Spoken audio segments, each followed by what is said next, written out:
La première fois que j'ai respiré sur Mars, c'était dans une combinaison qui empestait la sueur froide et le plastique chauffé. Dans le casque, chaque inspiration faisait un petit bruit d'aquarium. Et pourtant, sur l'écran de contrôle, une ligne verte s'allumait. O2 disponible. 0,16%.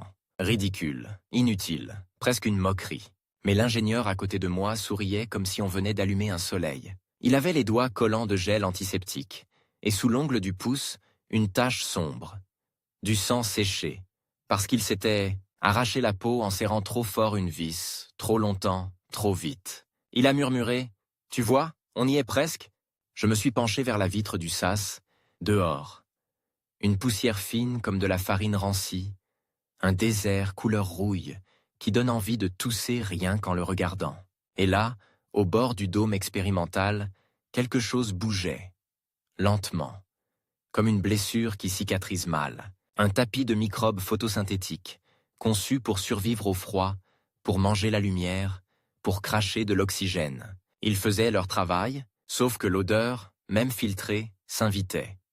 Une note d'œuf pourri, de métal humide, de laboratoire fermé un dimanche. Le futur avait un parfum d'égout propre. C'est ça, la promesse du titre. Les vraies chances de terraformer Mars. Pas un poster, pas une pub, pas un rêve lisse. Le vrai goût. La vraie texture. Et si tu t'attendais à une grande épopée héroïque, garde-la. Mais prépare-toi aussi à une version plus crue. Celle où le salut passe. Par des bactéries, des usines, des décisions qui donnent la nausée et des siècles de patience. Parce qu'au bout du chemin, la question n'est pas seulement « peut-on faire de Mars une Terre ?» C'est combien ça coûterait, combien de temps, combien de choses devraient mourir, et surtout, qui décidera que ça vaut la peine. Imagine un instant, tu es sur Mars, sans casque. Tu ouvres la bouche pour rire, pour crier, pour appeler quelqu'un. Tu as exactement le temps de comprendre que tes lèvres se dessèchent avant même que ton cerveau n'ait fini de former la phrase. L'air est si fin qu'il ne te porte pas, il t'abandonne. Ton sang ne bout pas comme dans un film, mais ton corps, lui, panique. Tes poumons cherchent une prise qui n'existe pas. Et la poussière? Cette poussière omniprésente, chargée de sels agressifs, s'insinue partout. Elle n'est pas seulement sale, elle est chimique. Elle te rappelle que cette planète n'a pas été construite pour nous? Alors on revient au fantasme. On n'a qu'à la terraformer. Un mot magique, comme si la planète était un jardin à arroser. Mais terraformeur, dans la réalité, c'est un braquage cosmique. Il faut voler à l'univers des choses qu'il ne donne pas facilement. De la pression, de la chaleur, un bouclier, de l'eau liquide, stable, et surtout un équilibre que la Terre met des milliards d'années à polir. Mars, aujourd'hui, c'est une planète qui ressemble à une forteresse abandonnée. On voit les murs, des canyons géants, des volcans colossaux. Mais la garnison est partie depuis longtemps. Le cœur s'est refroidi. Le champ magnétique global, celui qui sur Terre détourne une partie du vent solaire, n'est plus là comme avant. Résultat, le vent solaire frappe l'atmosphère martienne et l'arrache morceau par morceau, année après année, comme on gratte une peinture déjà écaillée.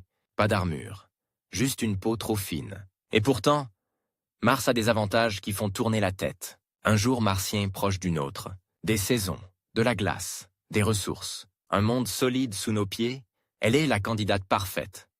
Si on accepte que parfait veut dire le moins impossible. La première marche, c'est de comprendre ce que signifie respirer. Sur Terre, tu as environ 21% d'oxygène, mais tu respires surtout parce que la pression atmosphérique te permet de faire passer assez de molécules à travers tes poumons. Sur Mars, même si tu avais soudainement plus d'oxygène, tu serais trahi par la pression trop basse. C'est comme essayer de boire un verre d'eau. Dans le vide, ton corps n'a rien à attraper. Donc l'objectif minimal d'une terraformation utile, ce n'est pas une Terre bis. Ce serait déjà énorme de viser une planète où l'on peut marcher dehors avec une simple assistance, ou une protection légère, ou au moins des dômes qui ne sont pas des bombes prêtes à exploser. La vraie question est, peut-on épaissir l'atmosphère martienne assez pour rendre la surface moins hostile? Mars possède déjà une atmosphère, principalement du dioxyde de carbone. Ça sonne prometteur, parce que le CO2 est un gaz à effet de serre, mais l'atmosphère est trop ténue. Alors l'idée la plus directe paraît presque enfantine. Réchauffer Mars, faire sortir davantage de CO2 des glaces et des sols, épaissir, l'atmosphère, déclencher un effet de serre en cascade, faire fondre de l'eau, et laisser la chimie, puis la biologie, faire le reste. C'est là que le film mental commence. On visualise des miroirs géants dans l'espace, inclinés comme des paupières de titan, renvoyant la lumière du soleil vers les pôles.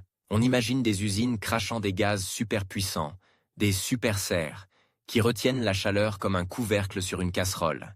On imagine des comètes détournées, des astéroïdes riches en glace, guidés vers Mars comme des bouteilles d'eau livrées à domicile. Et, pour les plus audacieux, on imagine même des explosions nucléaires contrôlées au-dessus des calottes polaires pour accélérer la libération de CO2. Oui, tu as bien entendu. Dans certains scénarios, on parle littéralement de faire tomber le feu sur la glace. L'image est spectaculaire, mais elle a un goût de dents cassées. Parce que même si ça marchait, tu aurais des retombées, des poussières, des conséquences physiques et politiques monstrueuses, et surtout, tu aurais un problème plus banal et plus cruel. Le stock disponible. Tu peux chauffer, secouer, brûler, mais si Mars n'a pas assez de matière atmosphérique à libérer, tu n'obtiens pas un monde respirable. Tu obtiens un monde un peu moins mortel, c'est tout. Un monde où, au lieu d'une agression immédiate, tu as une agression différée. Et c'est ici que le suspense commence vraiment à monter, parce que le public adore une promesse. On va réchauffer la planète. Mais la planète, elle, demande une facture. Elle réclame des chiffres. Elle veut qu'on lui paie sa pression atmosphérique, sa température moyenne, sa protection contre le soleil. Prenons la température. Mars est froide. Pas un peu fraîche. Froid qui raidit les métaux, qui fige le CO2, qui transforme l'eau en pierre. Pour faire fondre de l'eau et la garder liquide, il ne suffit pas d'avoir quelques journées ensoleillées. Il faut un climat, un système stable. Et c'est là que le CO2, notre candidat numéro 1, se révèle à la fois indispensable et insuffisant. Alors on passe au niveau supérieur. Les gaz industriels, des composés artificiels qu'on pourrait produire sur Mars, dans des usines automatisées, en utilisant l'énergie solaire, ou nucléaire, ou les deux. Ces gaz ont une capacité à piéger la chaleur bien supérieure au CO2. C'est l'équivalent atmosphérique d'enfiler une doudoune au lieu d'un t-shirt. Sur le papier, c'est séduisant. Tu n'as pas besoin d'une énorme quantité, juste de la bonne recette. Mais fabriquer une recette, ça demande une cuisine. Et une cuisine martienne, ça demande une industrie martienne. Des mines, des raffineries, des chaînes logistiques, des robots qui ne cassent pas, des pièces de rechange, des gens ou des systèmes capables de maintenir ça pendant des décennies. Déjà, à ce stade, la terraformation n'est plus un rêve. C'est un projet civilisationnel. Tu ne terraformes pas Mars comme on aménage un appartement, tu la terraformes comme on construit un continent. Et pendant qu'on imagine ces usines, il y a une autre dimension qui arrive, silencieuse, comme une bête derrière une porte. Le temps. Même si tu avais l'argent, même si tu avais la technologie, même si tu avais l'audace, il faudrait que le changement tienne. Or Mars a un talent très particulier. Elle perd ce qu'on lui donne. Son atmosphère est vulnérable. À long terme, elle s'échappe vers l'espace. À court terme, elle se recolle au sol sous forme de glace ou de minéraux. C'est un peu comme remplir une baignoire avec le bouchon à moitié cassé. Tu peux faire couler l'eau plus fort. Tu peux y croire. Tu peux te dire, ça monte. Et puis tu te rends compte que tu as construit une solution qui dépend d'une fuite permanente. Et là, la question devient dérangeante. Est-ce qu'on est prêt à entretenir Mars comme on entretient une machine, pour toujours? À payer un abonnement à l'atmosphère? Mais ce n'est pas le twist principal. Pas encore. Le twist, c'est que la terraformation, si elle arrive un jour, ne commencera pas par des forêts ni des océans, elle commencera par quelque chose de beaucoup plus intime et beaucoup plus organique. Elle commencera par des micro-organismes, par des biofilms, par une planète qu'on va salir volontairement avec la vie terrestre. Ensemencer Mars, c'est accepter de répandre notre biologie comme une marée. Tu peux appeler ça colonisation biologique, ou tu peux appeler ça, plus honnêtement, une contamination planétaire contrôlée. Et là, je te vois grimacer. C'est normal. Parce que notre instinct nous dit « Mars est pur, intact, vierge ». Mais vierge ne veut pas dire vide. Mars a peut-être eu de l'eau liquide, peut-être de la chimie complexe, peut-être des traces de vie ancienne ou des niches actuelles, souterraines, protégées. Rien n'est confirmé comme une évidence confortable. Mais la possibilité suffit à faire trembler toute l'éthique. Si tu balances la vie terrestre sur Mars, Tu peux effacer, comme un graffiti sur une fresque fragile, ce que tu étais venu chercher. Tu perds la chance de répondre à une des plus grandes questions de l'histoire humaine. Sommes-nous seuls? Alors la terraformation se transforme en tragédie, parce qu'elle met deux désirs en collision frontale.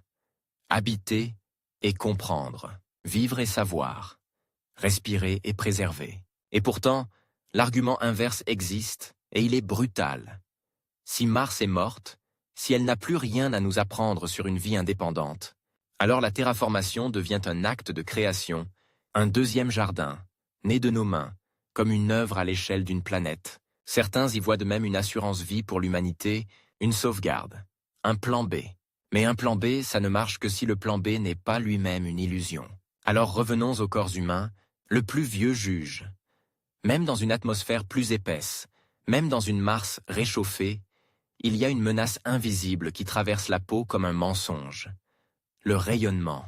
Sur Terre, notre champ magnétique et notre atmosphère absorbent et déviennent une partie des particules et des rayons. Sur Mars, c'est plus nu, plus exposé.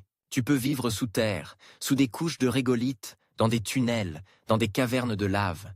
Et c'est probablement ce que feront les premiers colons. Mais la terraformation vise la surface. La surface, c'est l'ouverture, le grand dehors. Et le grand dehors, sur Mars, est un endroit qui te compte en cellules. Tu pourrais épaissir l'atmosphère et réduire une partie du rayonnement, mais sans bouclier magnétique global, tu restes vulnérable. On a donc imaginé une solution presque mythologique.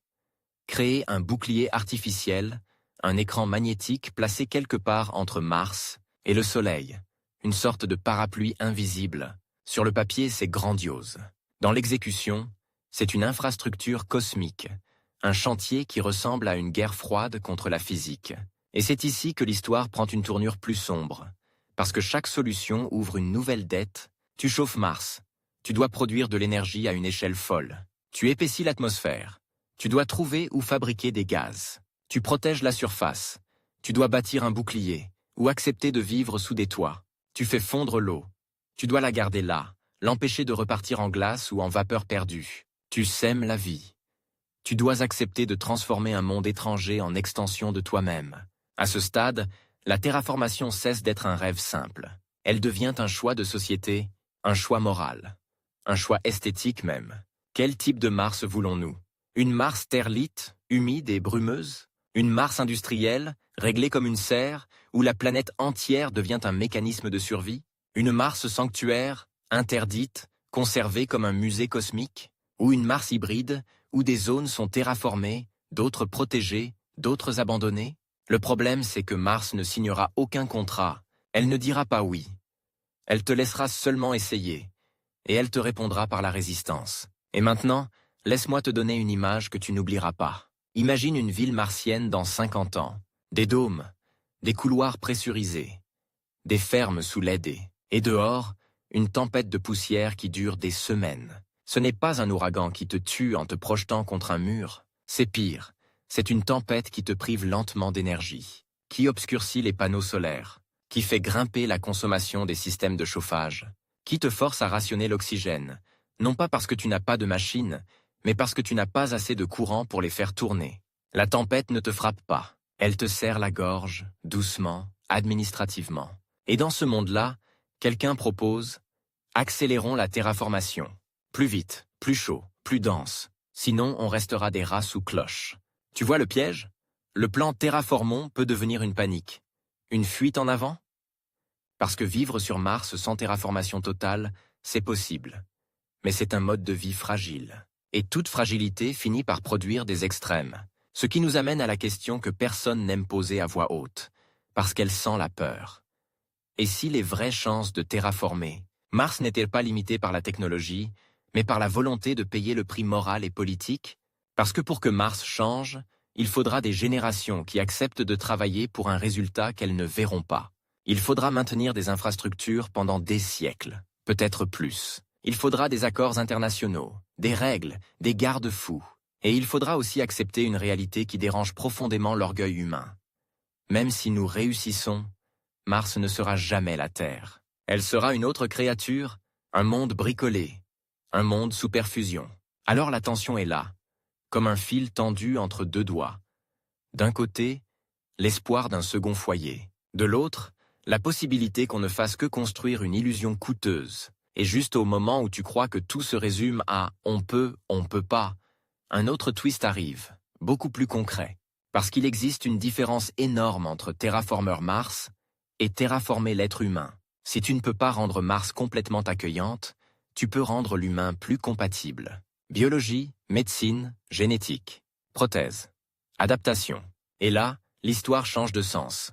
Au lieu de transformer la planète pour nous, on pourrait se transformer pour elle. Moins romantique, plus efficace, et franchement, plus inquiétant. Mais avant d'aller jusque-là, il faut terminer le grand inventaire des obstacles physiques, ceux qui décident si Mars peut devenir un monde à ciel ouvert, ou si elle restera une planète de tunnels et de bulles, parce que la prochaine marche de l'histoire, c'est la plus brutale. L'atmosphère martienne n'est pas seulement fine. Elle est aussi un système qui a appris à se perdre. Et si tu veux la garder, tu vas devoir soit réparer la planète, soit tricher avec l'espace lui-même. Et c'est exactement là que notre récit bascule, du rêve d'ingénieur au bras de fer cosmique. Tu veux des vraies chances? Alors on va arrêter de parler comme dans une bande-annonce et commencer à parler comme une équipe qui doit signer un devis avec l'univers. Sur Mars, la première monnaie, ce n'est pas l'or. Ce n'est pas même l'énergie, c'est la masse.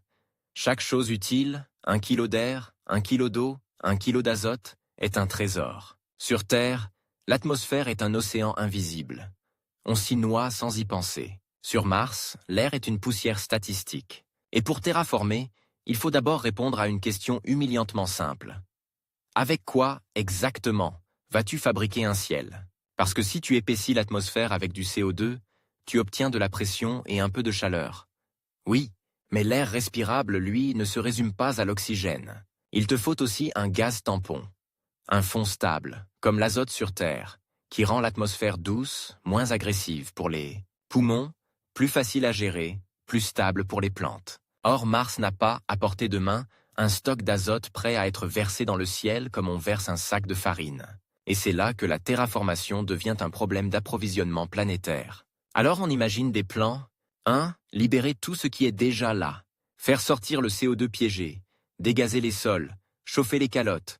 Réveiller les glaces cachées. C'est la stratégie réveil forcé. Tu secoues la planète jusqu'à ce qu'elle te donne ce qu'elle gardait. 2. Importer. Amener de la matière depuis l'extérieur. Des astéroïdes riches en volatiles. Des comètes. De l'ammoniac. De l'eau.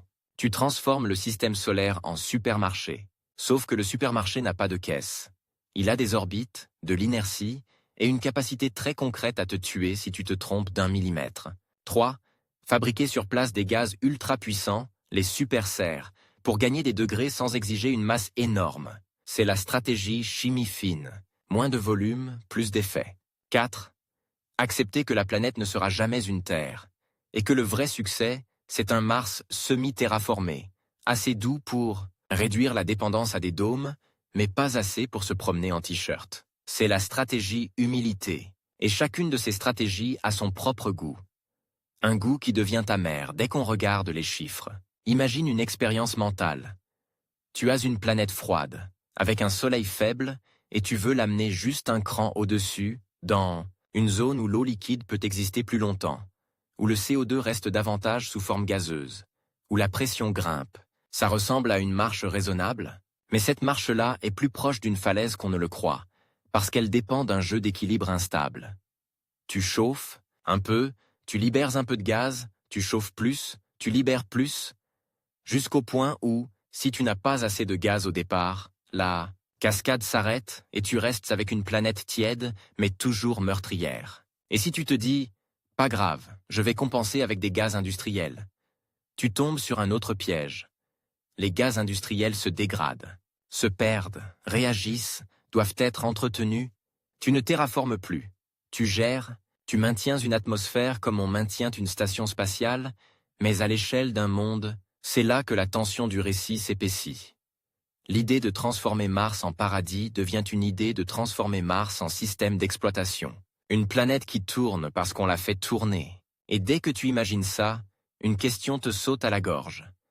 Si l'humanité s'effondre, si les chaînes logistiques se cassent, si la civilisation qui entretient Mars disparaît, est-ce que Mars terraformé tient? Ou est-ce qu'elle retombe, lentement, dans son état d'origine, comme une lampe qui s'éteint faute de courant? On n'aime pas cette question, parce qu'elle donne à la terraformation un parfum de mensonge. Celui d'une victoire temporaire. Mais allons plus loin. Supposons que tu réussisses à épaissir l'atmosphère et à réchauffer un peu. Tu as alors un nouveau problème, plus sournois. L'eau. Oui, Mars a de la glace. Oui, il y a des dépôts. Oui, il y a des traces d'anciens cours d'eau. Mais l'eau utile n'est pas seulement présente. Elle doit être accessible, propre, stable, et surtout, elle doit pouvoir circuler sans être aussitôt détruite par le froid, par l'évaporation, dans une atmosphère trop sèche ou par la chimie des sols. Et la chimie martienne, parfois, ressemble à une blague cruelle. Certaines régions contiennent des sels très agressifs, capables de rendre l'eau saumâtre, corrosive, étrange. Tu peux faire fondre de la glace et découvrir que tu as fabriqué non pas une rivière, mais une solution chimique qui mord les métaux et empoisonne les cultures, si tu n'as pas un traitement sérieux. Le rêve d'un lac martien bleu devient, dans le réel, un réservoir à filtrer, à surveiller, à stériliser. Et même si tu surmontes ça, il reste le problème du climat. Mars n'a pas d'océans actuels capables de stocker la chaleur comme la Terre. Sur notre planète, l'eau est une batterie thermique géante. Elle avale la chaleur le jour, la rend la nuit. Elle stabilise. Mars, elle, a une surface qui peut être brutalement froide, brutalement chaude, comme si la planète respirait par à-coups. Une atmosphère plus épaisse aiderait, mais créer des océans, c'est un autre niveau de chantier. Il faut assez d'eau, une topographie, et surtout une pression et une température, qui la gardent là, au lieu de la transformer en glace ou de la faire se perdre petit à petit vers le ciel. Et ce ciel, justement, même quand tu le construis, Mars l'abîme. Le vent solaire, l'absence d'un bouclier magnétique global, la faible gravité, tout cela rend la perte d'atmosphère plus facile qu'on voudrait l'admettre. L'atmosphère ne s'en va pas en une nuit, non, c'est plus vicieux. Elle s'échappe au fil des siècles, des millénaires, comme un compte bancaire qui se vide à cause d'une petite fuite que personne ne veut réparer parce que ça ne se voit pas. Et là, l'esprit humain propose le fantasme ultime. Réparer la fuite. Alors on imagine un bouclier magnétique artificiel placé en avant de Mars, comme un chien de garde invisible, un champ qui dévierait les particules, qui protégerait l'atmosphère, qui permettrait au ciel de rester, c'est grandiose. Mais c'est aussi un aveu. Tu veux non seulement terraformer la planète, tu veux aussi modifier l'environnement spatial autour d'elle. Tu ne joues plus sur Mars, tu joues avec le Soleil. Et si tu réussissais, si tu installais ce parapluie magnétique, tu aurais un autre effet. La planète deviendrait plus stable, plus habitable. Et tu pourrais alors investir dans un épaississement atmosphérique sans craindre de voir ton travail s'effacer. La terraformation cesse d'être un château de sable. Mais maintenant, écoute ce que ça implique. Pour arriver là, il te faut une infrastructure durable, de l'énergie colossale, des systèmes autonomes et résilients. Tu ne construis pas ça avec quelques fusées et des discours. Tu construis ça avec une civilisation qui décide que Mars est un projet central, pas une aventure annexe. Et c'est ici que je te propose un twist encore plus dérangeant. Et si le vrai obstacle n'était pas « peut-on » mais voudra-t-on? Sur Terre, on peine déjà à coordonner des actions globales sur des décennies. Ici, tu parles d'un chantier qui demande une continuité historique, tu demandes à des générations futures de ne pas trahir un plan commencé par des ancêtres qu'elles n'ont jamais rencontrés. Tu demandes une foi politique dans un horizon lointain. C'est presque contre nature. Alors les scénarios réalistes changent de forme. Au lieu d'un grand terraformage total, on glisse vers quelque chose de plus plausible. Des terraformations locales, des vallées transformées, des cratères couverts, des régions entières rendues plus douces, pas toute la planète, comme si Mars devenait un archipel d'habitabilité, des oasis reliées par des corridors pressurisés, tandis que le reste demeure sauvage, gelé, hostile, un désert rouge autour d'îles de verre. Techniquement, cette approche a un avantage. Tu réduis l'échelle, tu réduis le risque. Psychologiquement, elle a un autre avantage. Elle donne des résultats visibles plus tôt, un monde qui se transforme par zone, c'est plus facile à vendre, plus facile à maintenir, plus facile à défendre politiquement. Et ça correspond à une vérité sombre. La terraformation globale pourrait être trop coûteuse. Alors, on ferait un compromis. Sauf que ce compromis a un prix dramatique. Il change ce que signifie vivre sur Mars. Tu ne vis pas sur une planète devenue accueillante, tu vis sur une planète patchwork, et dans un patchwork, la frontière entre dedans et dehors ne disparaît jamais complètement. La liberté de respirer n'est pas un droit naturel. C'est une technologie, une panne peut redevenir une sentence. C'est là que l'histoire se charge d'images. Un enfant né sur Mars regarde par une vitre épaisse. Derrière, un ciel plus dense qu'avant. Peut-être un peu bleuté au lever du soleil, peut-être plus brumeux. Il voit des collines, des serres, des canaux artificiels, et il sait qu'à quelques kilomètres, au-delà des zones entretenues, commence le monde non corrigé, celui qui te tue si tu te trompes d'équipement. Pour lui, Mars n'est pas une planète, c'est un contraste permanent, une frontière invisible qui passe dans le paysage comme une cicatrice. Et maintenant, je vais te donner une scène plus brutale, parce qu'elle résume à elle seule la difficulté. Imagine que tu réussis à produire de l'oxygène en masse, pas juste pour des dômes. Pour la planète, ça veut dire que tu dois arracher l'oxygène quelque part. De l'eau, des minéraux, du CO2. Ça veut dire des usines, des champs d'électrolyse, une production gigantesque. Et quand tu as cet oxygène, tu ne peux pas juste le relâcher et te dire « c'est bon ». Parce que l'oxygène est un voleur, un gaz qui adore réagir. Il s'accroche aux roches, aux métaux, il s'oxyde, il disparaît dans le sol. La Terre a un oxygène stable parce qu'elle a un moteur vivant. Une biosphère immense qui en produit continuellement. Sans biosphère, l'oxygène ne reste pas longtemps à un niveau élevé. Il se fait avaler par la géologie comme par une bouche silencieuse. Donc voilà l'ironie. Pour avoir une atmosphère respirable, il ne suffit pas de fabriquer de l'oxygène. Il faut fabriquer une planète capable de soutenir une biosphère. Et pour soutenir une biosphère, il faut déjà une atmosphère plus douce, de l'eau stable, une protection contre le rayonnement, des cycles chimiques. C'est un cercle. Un serpent qui se mord la queue.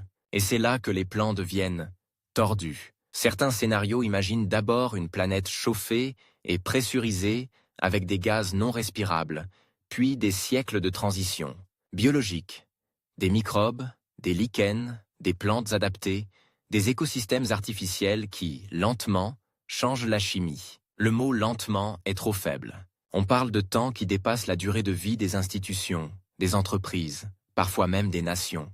On parle d'un horizon où ton arrière-arrière-arrière-petit-enfant ne verra peut-être encore que le début. Alors on revient à un autre axe, plus court, plus direct. Au lieu de transformer Mars entièrement, on transforme l'expérience humaine de Mars. Tu peux créer une habitabilité fonctionnelle sans terraformation complète. Tunnels, cavernes de lave, villes enterrées, dômes semi-enterrés, murs en régolithe contre le rayonnement, agriculture hydroponique, eau recyclée, air recyclé. Un monde clos, efficace, presque propre, mais ce monde-là a un défaut qui n'est pas technique. Il est psychologique. Tu peux survivre sous un plafond, mais tu finis par rêver du ciel. Et ce rêve, sur Mars, peut devenir une obsession. La terraformation devient alors un mythe politique, une promesse, un drapeau. Un gouvernement martien pourrait dire « Nous méritons l'air libre ». Et à partir de là, les décisions peuvent basculer du rationnel à l'idéologique. Et c'est ici que j'introduis le twist le plus dangereux de cette partie. La première vraie phase de terraformation pourrait être involontaire. Comment ? Par la simple présence humaine à grande échelle. Même sans plan, une colonie produit de la chaleur, des gaz, des fuites, des émissions industrielles, des dépôts chimiques, des accidents. Sur des décennies, les petites émissions pourraient s'accumuler localement, modifier un microclimat, créer une brume persistante, dans une vallée, réchauffer une zone autour d'un réseau urbain, changer la poussière, changer l'albédo, la manière dont la surface renvoie la lumière. La planète pourrait être transformée, non par un grand projet propre, mais par une somme de compromis, de déchets, de décisions urgentes. La terraformation comme pollution, la terraformation comme cicatrice. Et ça, c'est dégoûtant, oui, parce que ça ressemble trop à notre histoire sur Terre. Tu pensais que le futur serait noble, planifié, héroïque, et peut-être qu'il le sera, mais il pourrait aussi être banal. L'expansion, la logistique, les usines, les rejets. Une planète changée parce qu'on y vit, pas parce qu'on l'a conçue. Alors, si on veut parler de vraie chance, il faut aussi parler d'un point que les récits évitent. La terraformation n'est pas Seulement rendre Mars habitable. C'est aussi rendre Mars gouvernable. Parce qu'une planète partiellement terraformée, avec des ressources rares, avec des infrastructures vitales, devient un territoire où le contrôle de l'air, de l'eau, de l'énergie est un pouvoir absolu. Sur Terre, tu peux fuir une ville. Sur Mars, si quelqu'un coupe la pression d'un secteur, il ne te chasse pas. Il t'éteint. Et voilà pourquoi, paradoxalement, la terraformation globale a une allure plus humaine. Si tu réussis vraiment à offrir un ciel à tout le monde, tu réduis la tyrannie des dômes. Mais la terraformation globale est aussi la plus difficile, la plus longue, la plus incertaine. Le récit se resserre. On sent la pince. Et à ce stade, tu peux commencer à comprendre la réponse qui se dessine. Les chances réalistes ne ressemblent pas à des océans. Et des forêts dans 100 ans, elles ressemblent à une progression en escalier. D'abord survivre, ensuite stabiliser, ensuite élargir des zones, ensuite créer un climat local, ensuite, peut-être, un monde plus ouvert. Mais il reste une dernière chose avant la bascule de l'acte suivant. Une dernière gifle physique. Même si tu réchauffes Mars, même si tu épaissis l'atmosphère, même si tu fabriques des gaz, la gravité reste faible. Et la gravité influence tout. La manière dont l'air circule, la manière dont la pression se distribue, la manière dont les corps vivent. Mars te rappelle qu'elle n'est pas un décor. C'est un autre monde. Une autre mécanique. Et c'est à ce moment précis que certains scientifiques et ingénieurs regardent Mars et se disent « Et si la terraformation était la mauvaise question ?» Parce qu'il existe une autre voie, plus courte, plus froide et terriblement séduisante. Au lieu de terraforme, Air Mars. Paraterraformeur. Mettre des toits. Ériger des dômes géants. Couvrir des vallées entières. Construire des ciels artificiels, des zones pressurisées sous membrane, où tu contrôles tout. La pression, l'humidité, la température, la composition de l'air. Tu ne changes pas la planète, tu changes le volume de vie. Et là, la tension grimpe encore, parce que ça ressemble à une victoire, et à un aveu de défaite en même temps. Une serre géante, c'est réalisable plutôt qu'un monde entier. Mais c'est aussi accepter que Mars ne sera jamais libre, qu'elle sera toujours une planète avec un plafond, avec des frontières, avec une dépendance permanente à la technologie. Alors tu te retrouves face à un dilemme. Viser un grand rêve qui pourrait ne jamais aboutir, ou viser une solution pragmatique qui marche, mais qui garde la cage. Et juste avant de franchir la porte de la suite, je te laisse avec une image finale qui colle à la peau. Tu es dehors, sur une Mars partiellement transformée. L'air est plus dense, assez pour porter un peu de son. Tu entends tes pas, légèrement. Le ciel n'est plus totalement noir la nuit. Il a un voile, et pourtant, tu lèves la tête. Et tu vois, au-dessus du voile, le soleil qui crache toujours son vent, comme un rappel silencieux. Tout ce que tu as construit tient parce que tu le défends. Mars n'est pas devenue la Terre. Elle est devenue un territoire sous tension. Et maintenant, on arrive à l'endroit où les rêves se brisent, où se transforment en quelque chose de plus étrange. Pas la transformation de Mars, mais la transformation de nous-mêmes. Parce que si l'air tarde à venir, si la planète refuse d'être terraformée vite, alors l'humanité pourrait être tentée de faire le inverse, s'adapter à Mars plutôt que d'adapter Mars à l'humanité. Et là, sans prévenir, l'histoire change d'axe. Parce que pendant qu'on fantasme des miroirs orbitaux et des océans artificiels, une autre idée, plus rapide, plus rentable, plus terrifiante, se glisse dans la pièce comme une lame sous la porte. Si Mars ne veut pas devenir la Terre, alors faisons de l'humain une espèce un peu martienne. Au début, ça sonne comme une phrase de science-fiction. Puis tu comprends que c'est déjà commencé, ici même, sur Terre, dans les laboratoires, où l'on apprend à réparer des gènes, à reprogrammer des cellules, à fabriquer des tissus, à imprimer des organes. On ne parle pas d'un futur lointain, on parle d'une pente. Et sur cette pente, Mars est un accélérateur moral. Elle te pousse à accepter plus vite ce que tu aurais refusé plus longtemps. La première raison, c'est la radiation. Sur Mars, le ciel est un projectile invisible. Il ne te frappe pas comme une balle, il te frappe comme une pluie d'aiguilles. Chaque jour, les particules venues de l'espace traversent ton ADN comme des micro-déchirures. Sur Terre, on a des couches de protection, une atmosphère épaisse, un bouclier magnétique. Sur Mars, tu peux enterrer les villes, couvrir les habitats, vivre dans des cavernes. Mais si ton rêve, même partiel, c'est de travailler à l'extérieur, de construire, d'explorer, de cultiver, de réparer des infrastructures sur des dizaines d'années, alors tu te bats contre un ennemi qui n'a pas de visage. Et quand un ennemi est invisible, les sociétés finissent par chercher des solutions intérieures. Au début, ce sera banal. Des médicaments radioprotecteurs, des protocoles, des limites de temps, des dosimètres, des combinaisons plus épaisses, des murs plus denses. Puis ce sera plus ambitieux.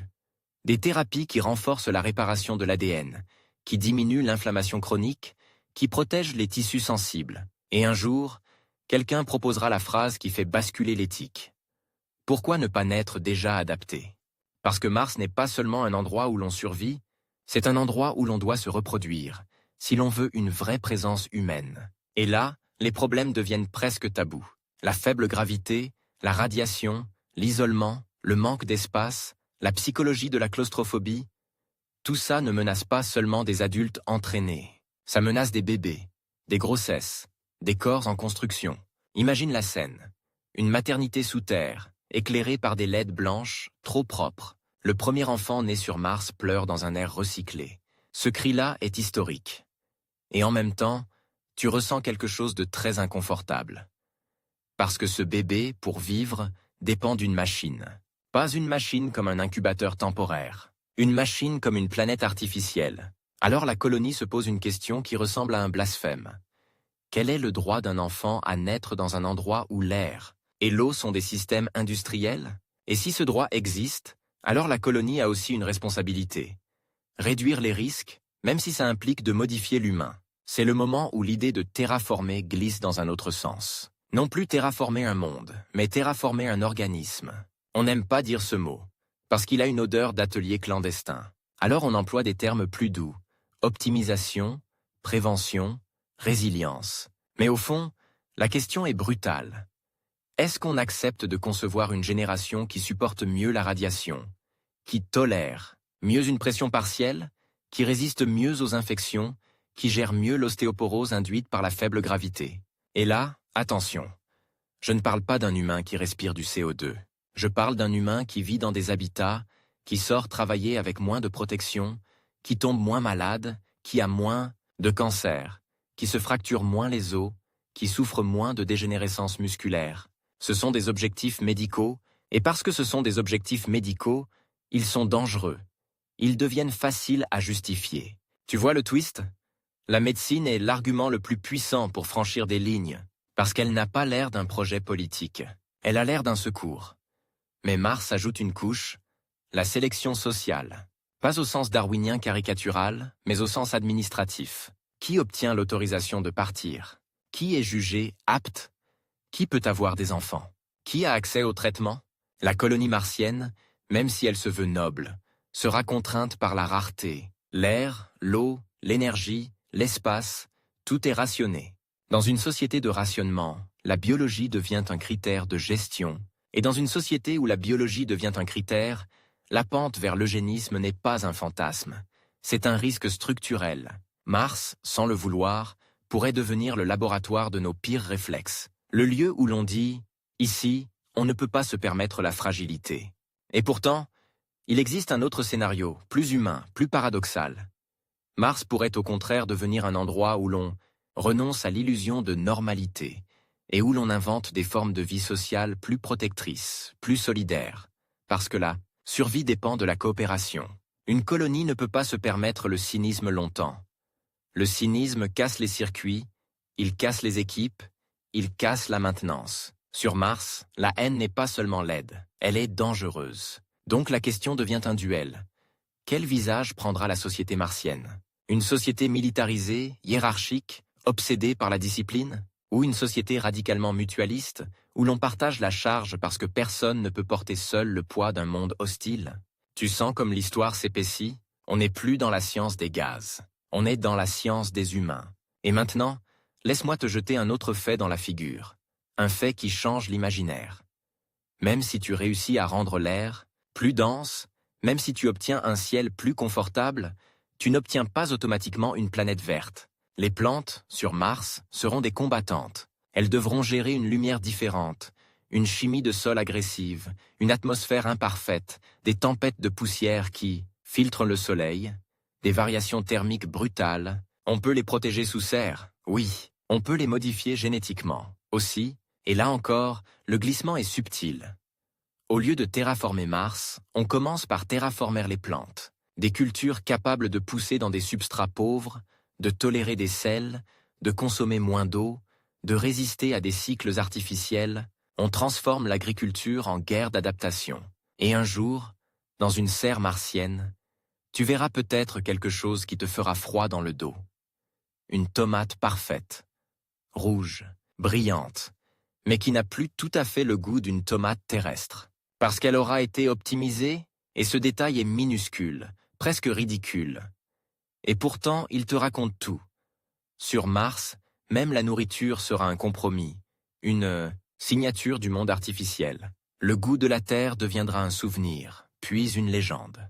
À ce stade, on pourrait croire que la terraformation est une cause perdue, remplacée par une adaptation humaine et technologique, mais ce serait une erreur. Parce que l'adaptation ne supprime pas le rêve. Elle le rend, au contraire, plus explosif. Imagine une colonie qui a survécu 50 ans sous terre. Une génération est née, a grandi, a appris à aimer un monde de couloirs, de portes étanches, de sas, d'alertes. Elle a appris à être efficace, à être prudente. Et puis elle découvre dans les archives les vieux plans de terraformation totale. Les discours d'antan, les promesses.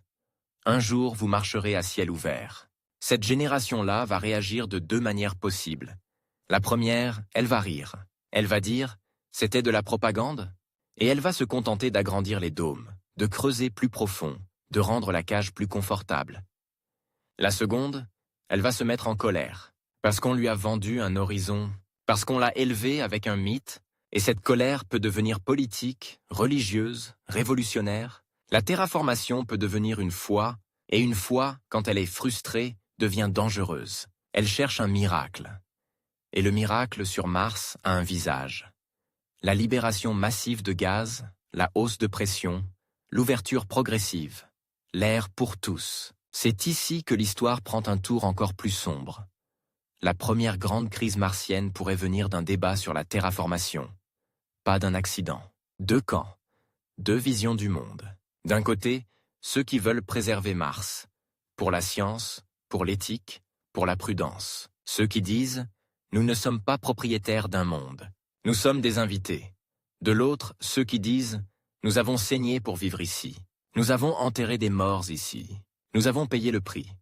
Mars doit devenir un foyer, et la fracture devient plus profonde si on ajoute une troisième force, la Terre. La Terre qui finance, qui contrôle, qui juge, la Terre qui peut voir Mars comme une extension, une colonie, un laboratoire, une ressource. Mars peut alors devenir un théâtre de conflit post-colonial à l'échelle interplanétaire, et la terraformation, dans ce conflit, est une arme. Celui qui contrôle l'atmosphère contrôle l'avenir. Tu veux un twist? En voici un qui colle à la gorge. Dans un monde où l'air est fabriqué, la liberté devient un système technique. La démocratie doit alors s'incarner dans des protocoles, des accès, des redondances. On ne vote pas seulement pour des lois, on vote pour des réglages de pression, pour des priorités d'énergie, pour des quotas d'eau. La politique devient littéralement physiologique. Et c'est là que l'idée de terraformation globale retrouve un rôle étrange. Ce n'est pas seulement une ambition écologique, c'est une ambition de libération sociale. Moins tu dépends de machines, moins quelqu'un peut te tenir en otage. Sauf que Mars ne te donne pas ça gratuitement. Pour réduire la dépendance, il faut augmenter l'échelle. Pour augmenter l'échelle, il faut construire plus, produire plus, extraire plus, polluer plus, risquer plus. Et l'éthique revient comme une vague. Jusqu'où es-tu prêt à abîmer un monde pour rendre la vie plus libre? La tension continue de monter parce qu'on arrive à une frontière, celle de l'irréversible. Au début, une colonie peut prétendre qu'elle est réversible, qu'elle peut partir, qu'elle peut nettoyer, qu'elle n'a pas changé la planète, mais dès que tu commences à modifier l'atmosphère, à libérer des gaz, à chauffer les pôles, à déposer des microbes, à construire des réseaux industriels, tu franchis un point de non-retour. Même si tu arrêtes, même si tu abandonnes, Mars gardera des cicatrices, des zones contaminées biologiquement, des dépôts chimiques, des ruines. Et là, la question devient presque philosophique. Est-ce que la vie humaine, partout où elle s'installe, finit par terraformer malgré elle? Est-ce que l'empreinte est inévitable? Si la réponse est oui, alors la seule vraie différence entre terraformeur et colonisé est le degré d'honnêteté. Terraformeur, ce serait assumer l'empreinte et la guider. Coloniser, ce serait la subir et la rationaliser après coup. Mais je ne veux pas te laisser avec une idée abstraite. Je veux te donner une scène de cinéma. Sauf qu'elle est crédible. Imagine que, dans un futur pas si lointain, on déclenche un projet de réchauffement martien par des gaz industriels. Au début, c'est lent. Puis la température moyenne grimpe un peu. Les calottes de CO2 saisonnières changent de comportement. La poussière, moins collée au sol par le gel, devient plus mobile. Les tempêtes deviennent plus fréquentes ou plus larges. Les panneaux solaires souffrent, les routes se couvrent de dépôts.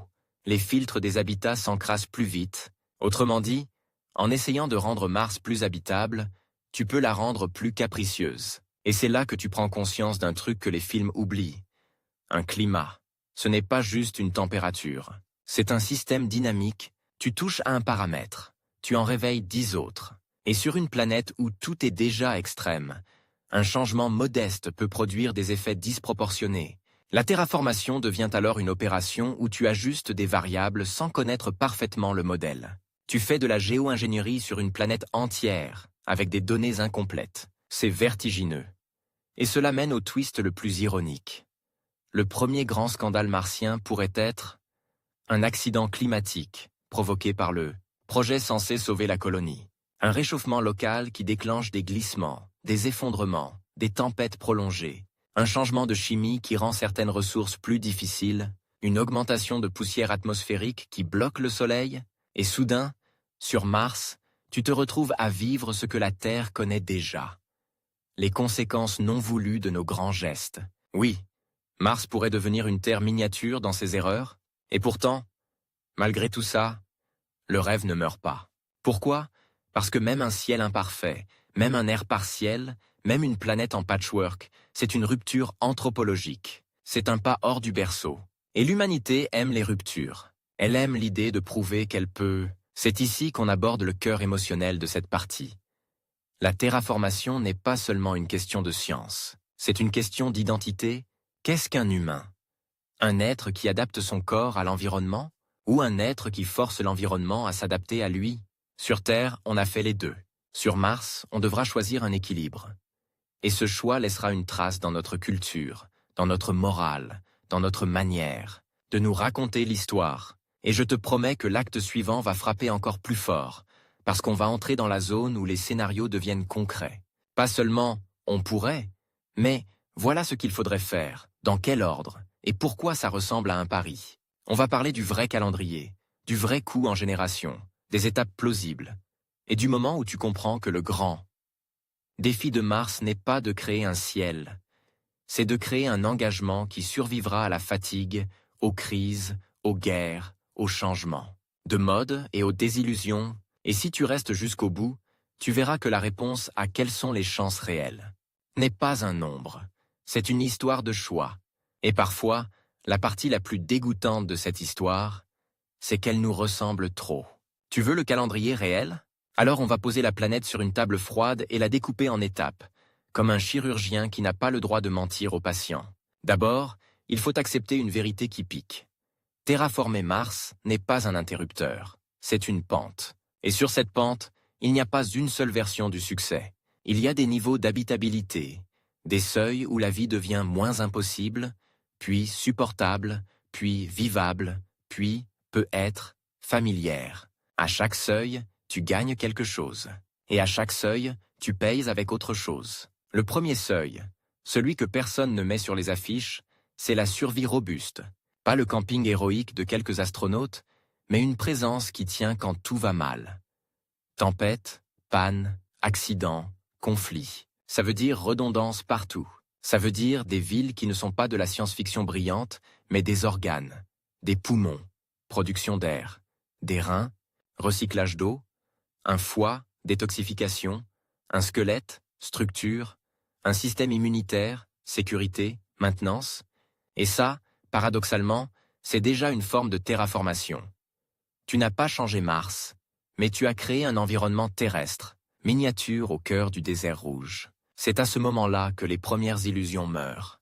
Parce que vivre sur Mars, même très équipé, c'est vivre au milieu d'un bruit constant. Ventilateur, pompe, filtre, le silence total devient suspect. S'il n'y a plus de bruit, c'est que quelque chose s'est arrêté. La planète t'éduque à écouter la machine comme un battement de cœur. Et tu comprends alors une chose très simple. Tant que la machine respire pour toi, la liberté est conditionnelle. Le deuxième seuil, c'est la détente du carcan. Tu commences à modifier l'extérieur, pas pour qu'il devienne humain, mais pour qu'il devienne moins cruel. Les objectifs, ici, sont pragmatiques. Réduire l'écart de pression entre dehors et dedans, réduire les écarts thermiques, créer des zones où les matériaux souffrent moins, où les sorties sont plus fréquentes, où l'agriculture a moins besoin d'énergie. Tu veux rendre le monde moins cher à habiter? Et c'est là que la question de l'atmosphère revient, avec son visage de comptable. Comment gagner de la pression sans imaginer tout de suite des océans? Tu as plusieurs leviers, et chacun ressemble à un pacte. Le levier propre, c'est l'ingénierie locale. Paraterraformer des vallées, couvrir des cratères, tendre des membranes gigantesques, créer des volumes pressurisés qui n'exigent pas de transformer toute la planète, ce n'est pas spectaculaire, mais c'est plausible. Et surtout, c'est modulable. Tu peux agrandir progressivement, tester, corriger, réparer. C'est l'approche qui a le meilleur ratio résultat-risque. Le levier chimique, c'est la superserre. Produire des gaz très efficaces pour gagner des degrés. Ça ne rend pas l'air respirable, mais ça rend certains secteurs moins énergivores. Le danger, c'est que tu joues avec un climat que tu ne comprends pas parfaitement, et que la planète peut te répondre avec des surprises. Poussière plus mobile, cycle saisonnier modifié, dépôts inattendus, réactions dans le sol. La terraformation te force à devenir humble, parce qu'un monde n'est pas un thermostat. Le levier massif, c'est l'importation. Amener de la matière, c'est aussi le levier le plus cinématographique, celui qui donne des images de comètes capturées, de roches glacées guidées vers des collisions contrôlées, de traînées lumineuses dans un ciel martien. Mais c'est là que le dégoût revient. Pas comme un effet dramatique, comme une sensation physique. Parce que guider une énorme masse vers une planète, même contrôlée, ça ressemble à jouer avec une arme à l'échelle géologique. Le moindre calcul faux, la moindre dynamique mal comprise. Et tu ne livres pas de l'eau. Tu livres un désastre. Et même si tu réussis, tu as un autre problème. Tu viens d'introduire une violence dans l'histoire de Mars, une violence qu'elle n'avait pas demandée. Et il y a le levier le plus polémique. L'accélération brutale par des explosions au-dessus des calottes ou par des actions agressives sur les glaces. Ce levier existe dans l'imaginaire parce qu'il flatte notre impatience. On veut un grand geste. Mais ce levier est aussi celui qui révèle le mieux le vrai visage de la terraformation. Quand tu es pressé de respirer, tu deviens prêt à faire des choses que tu aurais condamnées ailleurs. Mars, dans ce scénario, n'est pas un monde à aimer. C'est un problème à forcer. Et c'est ici que le récit serre encore la vis, parce qu'on arrive au point où possible et acceptable se séparent. Supposons maintenant que tu aies franchi 2 seuils. Colonie robuste, plus modification locale ou partielle. La vie martienne commence à changer de texture.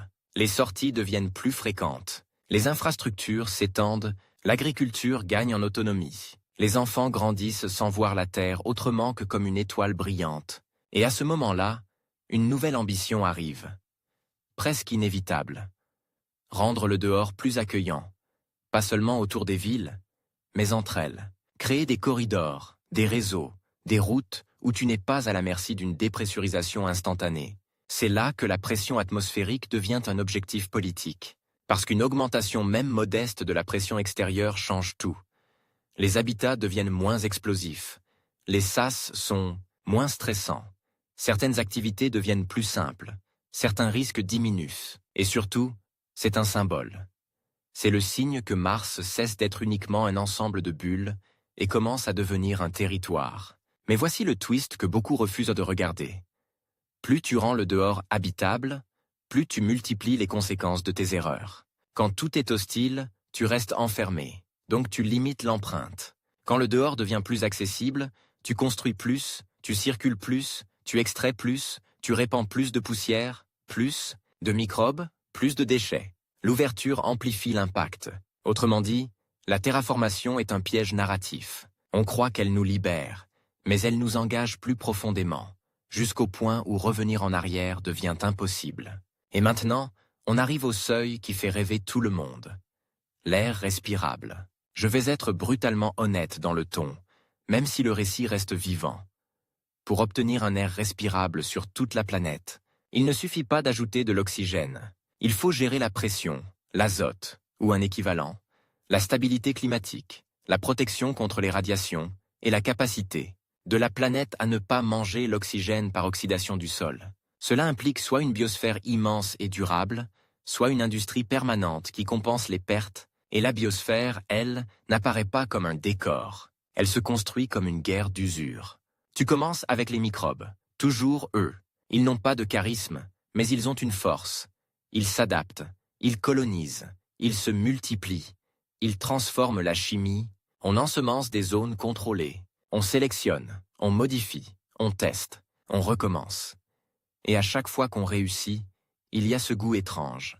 La victoire ressemble à une contamination volontaire. Puis viennent les organismes plus complexes. Lichens, algues, plantes robustes, dans des serres, dans des dômes ouverts partiellement, dans des vallées couvertes, on n'ouvre pas un monde d'un coup, on l'ouvre comme on dessert un étau.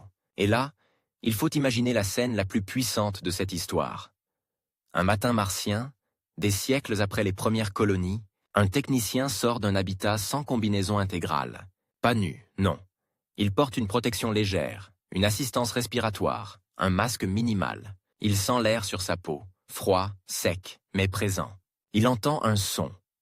Pas seulement dans son casque, mais autour de lui, porté par l'atmosphère. Et dans un fossé, une mousse sombre s'accroche à la roche. Une vie non plus confinée, mais opportuniste, qui tente le dehors. Ce moment-là serait historique. Et pourtant, même dans cette beauté, il y a une part de malaise.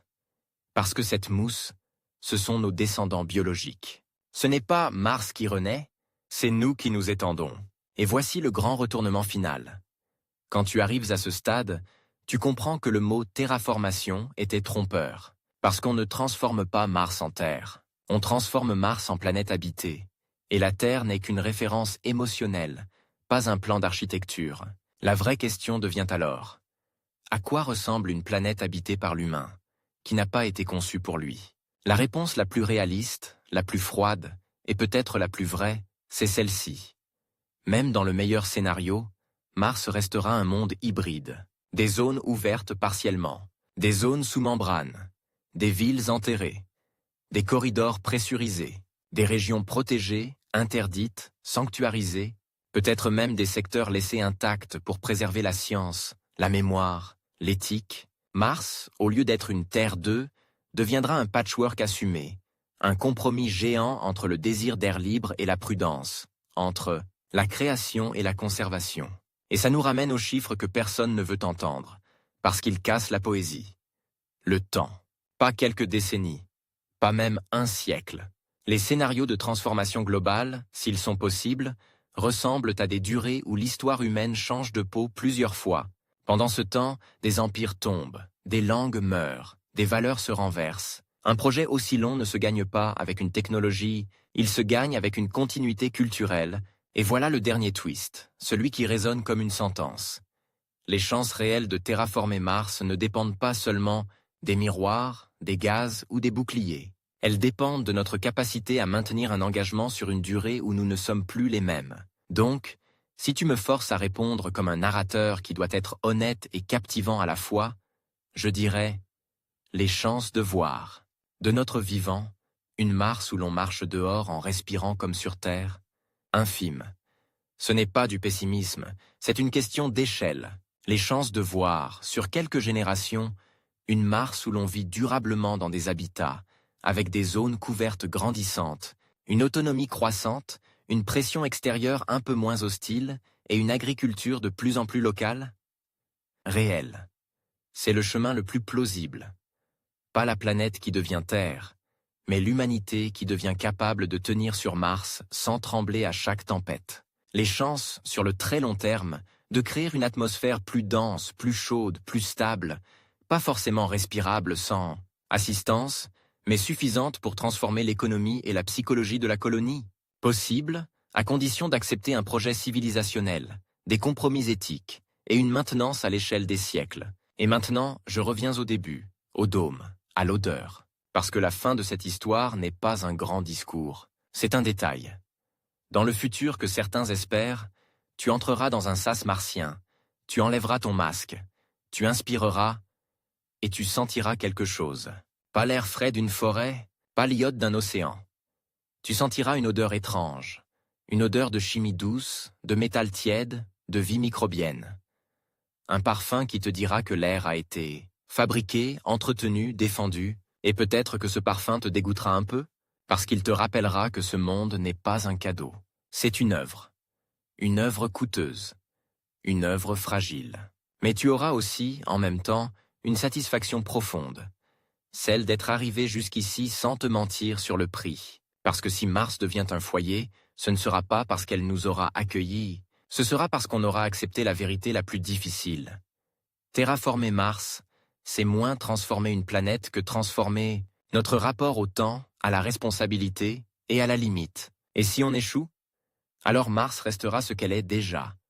Un miroir rouge, froid, magnifique, qui nous regarde et qui demande « Quand vous rêvez grand, êtes-vous capable de vivre à la hauteur de votre rêve ?»